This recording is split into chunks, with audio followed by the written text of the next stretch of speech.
Félicitations aux éléphants de la Côte d'Ivoire qui ont pu remporter leur CAN, leur propre CAN qu'ils ont organisé. Vous savez les amis, cette compétition nous a appris beaucoup de choses au-delà même du football. Il y a beaucoup de leçons que nous avons tirées de cette compétition et le monde entier, l'Afrique a pu le constater. Donc ensemble, nous allons découvrir quelques-unes. Donc la première leçon est la suivante. La pierre qu'ont rejetée ceux qui bâtissaient est devenue la principale de l'âme.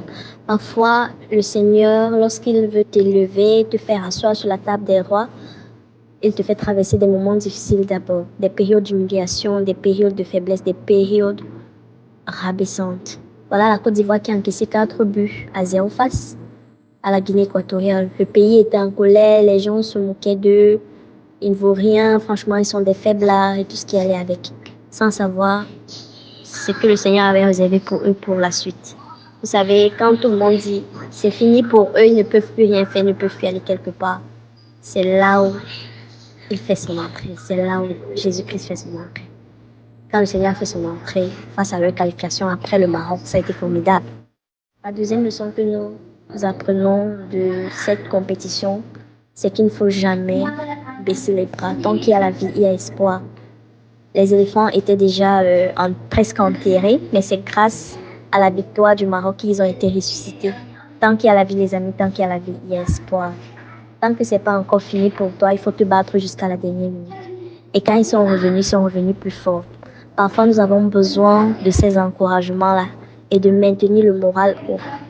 Et de savoir que tant que nous sommes en vie, nous avons la possibilité de réaliser de grandes choses. Troisième leçon que nous apprenons de cette compétition, c'est que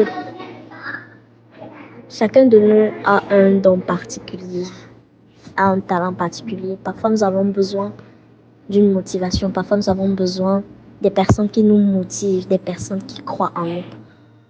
Le coach ivoirien qui a fait son entrée en milieu de compétition aurait dû refuser. Il pouvait dire non, je ne peux pas prendre les choses en main lorsque quelqu'un a déjà fait ses pas. Donc, mais il a accepté parce qu'il a cru en cette équipe. Il s'est dit que ces gens-ci, les éléphants peuvent encore faire quelque chose. Il a pris les choses en main et il a montré qu'il était à la hauteur de cette compétition. Ce deuxième coach les a amenés en finale, les amis. Regardez comment c'est formidable. Ce coach a cru en eux. Il s'est dit, les éléphants peuvent encore faire quelque chose. Et nous l'avons vu. Ils ont éliminé le Sénégal, ils ont éliminé le Mali, les voilà qui éliminent le Congo aujourd'hui et ils vont affronter le Nigeria en finale. Parfois, nous avons besoin des gens qui croient en nous, parfois nous avons besoin des gens qui nous motivent. Ce coach sûrement les motive différemment. Allez-y les gars, vous pouvez encore faire quelque chose, vous pouvez encore faire quelque chose.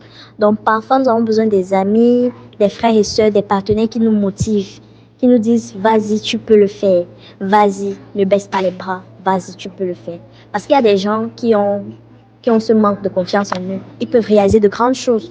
Mais ils ont juste besoin des gens qui les accompagnent. Enfin, des gens qui les motivent, des gens qui les disent que non, tu peux le faire, vas-y, vas-y, vas-y. Des gens qui les poussent en fait à l'acte.